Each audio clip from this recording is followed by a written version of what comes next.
Hey y'all, and welcome to Brawl. My name is Brian, and Eli Crane just eats Eric Swalwell's lunch and shows him up in front of the entirety of Congress. Let's dive in. And as we speak, Elon Musk, who no one elected, no one asked for, is at the Department of Treasury with a cyber gang with access to every American's tax returns and personal identifying information. So speaking of cyber vulnerabilities, are we safe when unvetted individuals have access to your most precious data, information about your employer, your healthcare, your social security number? No, we are not safe. Our job is to make the American people safer. And Mr. Steyer, if we gut and take off the beat the individuals who are supposed to work at CISA and monitor international cyber attacks against our local businesses, does that make us more able to respond to a cyber attack and protect Americans' data, or less able? Easy answer is this is not enabling our government to do its job in the way that the civil servants who are there would like to do it. Great. And I'm all for getting rid of waste, fraud, and abuse. I support any efforts to do that.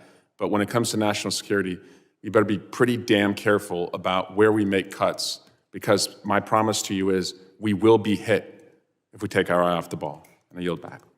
I now recognize the gentleman from Arizona, one of our border states, Mr. Eli Crane, for his 5 minutes of questioning. Thank you, Mr. Chairman. I appreciate the opportunity to be here today and talk with some subject matter experts about the pipeline of our cyber force and how we're going to compete with some of the threats as we see some of our adversaries increasing cyber attacks on the country. I just came from an oversight committee, and now I'm back here, and it's really the same nonsense going on in there. Just want to say to Elon Musk, wow, man, you are really effective, because these guys are completely melting down. You must be doing something right. I think we might need to request some of your funds to get these guys maybe some pallets of tissues, some safe spaces, maybe a couple therapy dogs, because they are absolutely melting down. So good job, Elon. Now I want to cover something that Mr. Swalwell said a couple seconds ago. Mr. Swalwell talked about the responsibilities to protect the American people, because this president pardoned the J6 prisoners, many who had been in prison for several years. It's just funny because I didn't hear that same concern from Mr. Swalwell or many of the Democrats on this committee when then President Biden was allowing hundreds of thousands of illegal aliens, many of whom were criminals, rapists, and murderers and terrorists coming into this country on a monthly basis. So my point being is, if you want to protect Americans, you can't just do it when it's politically advantageous. My question is, and I'm paraphrasing from the show, how can companies who have a fiduciary responsibility to their investors to gain and seek profit balance that financial responsibility with other factors like patriotism? Well, I think that the electric cooperatives in our country have a rich history of patriotism, Congressman. So I think we do take that seriously. And the virtues of our mission, service, making sure that we are doing our part to provide reliable power for now almost 50 million Americans, and that's always top of mind for us. Thank you. Mr. Chairman, can I enter this into the record? I know there's been some discussion here about layoffs and buyouts. This is an article, CISA among DHS offices exempted from taking OPM's deferred buyout offer. Without objection, so ordered. Thank you. I yield back. Y'all, before we can even dive in to the Elon derangement syndrome, the issues that we have with our cybersecurity, and just as importantly, the illegal immigration crisis that we still have here in America, we got to deal with the elephant in the room, or in this case, the donkey in the room. Eric Swalwell slept with a Chinese spy. he slept with an agent of the Chinese Communist Party and likely gave her some very hands-on information. So when it comes to protecting the American people, I think the best protection that Eric Swalwell can provide comes in the form of a Trojan. No, this is not the dude to lecture Americans when it comes to security, okay? And the fact that this man has not been kicked out of his own party for doing this, he has seen no ramifications whatsoever, and his colleagues all despise him. Eric Swalwell is one of the worst dudes to deal with up on Capitol Hill, and the rumors that swirl around him, oh boy, they're juicy. There's one allegation that this dude sleeps around more than and this dude gets around. I'm trying to think of a good analogy here, but that's not the important part of this video.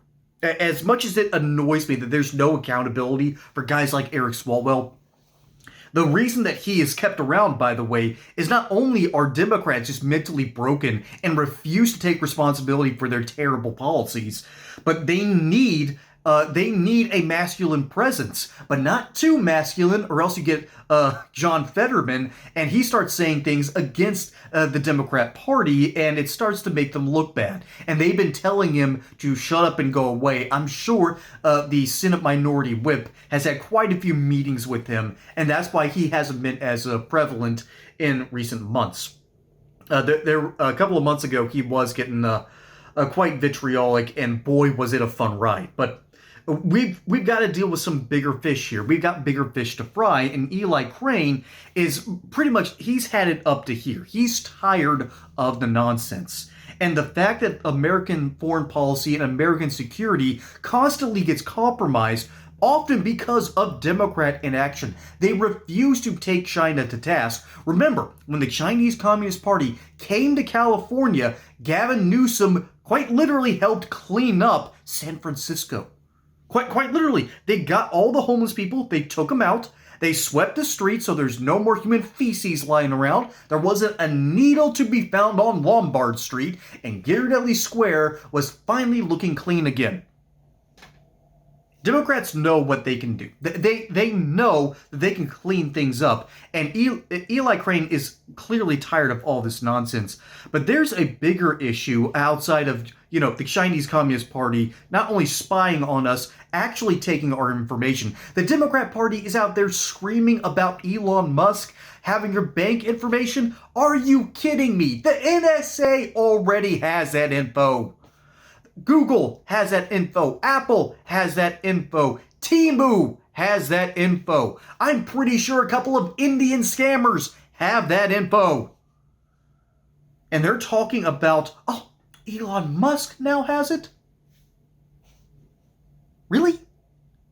Really? Who's buying this? Only someone from a rich white liberal neighborhood could buy this slop and call it a good thing. And Eli Crane has had it up to here, but this is the thing that I'm concerned about the most, and it's the illegal immigration problem. And this is from the Center of Immigration Studies. The foreign-born or immigrant population, illegal and legal, hit new record highs in March of 2024 of 51.6 million and a 15.6% of the total U.S. population. Since March of 2022, the foreign-born population has increased 5.1 million, the largest two-year increase in American history. And the more you read into this, it gets worse. And as a matter of fact, apparently less than half of those people who are here are actually employed. We have got a problem, ladies and gentlemen, and it's not a problem of migrants coming in. That's not the actual problem. You got to go one step deeper, and you got to start asking, why are they here, and who is providing life for these people? Okay, who is providing their meals, who is providing their housing, and as it turns out, there are humanitarian organizations and Democrat cities and counties and towns who are using taxpayer dollars to fund people that aren't American citizens. That's where the money comes from. So yeah, Eli Crane is rightfully calling out the issues with cybersecurity, but there's another security problem, and the only reason I'm really bringing this up is because the border was talked about very briefly by Chairman Green, who, by the way, a big fan of his and a big fan of Eli Crane as well. There are times where he's hitting home runs, and there are times where he's just reading off of a list of all the insane things that keep on happening over and over and over. It's time for the insanity to stop. And I wish we had a real media, a real journalist corps that actually got out and asked these questions of why are these migrants here? What's the point and purpose of having them? Why are only half of them employed? Who's funding this? I'm not mad at the people who are gaming the system. I am mad that the system is allowed to be gamed. That, I think, is the big problem here. And Eli Crane is rightfully calling out the cybersecurity issues. And why? Just why, in the name of everything that is holy, is Eric Swalwell allowed to be in Congress and talk about this nonsense when he has been one of the biggest security threats of the entirety of the congressional members? This is, just for lack of a better phrase, has he no shame? But let me know what you think down in the comments below. My name is Brian. Hope you enjoyed that segment here on Politibrawl. Don't forget to like and subscribe. Catch you on the next one. Until then, y'all have a good one.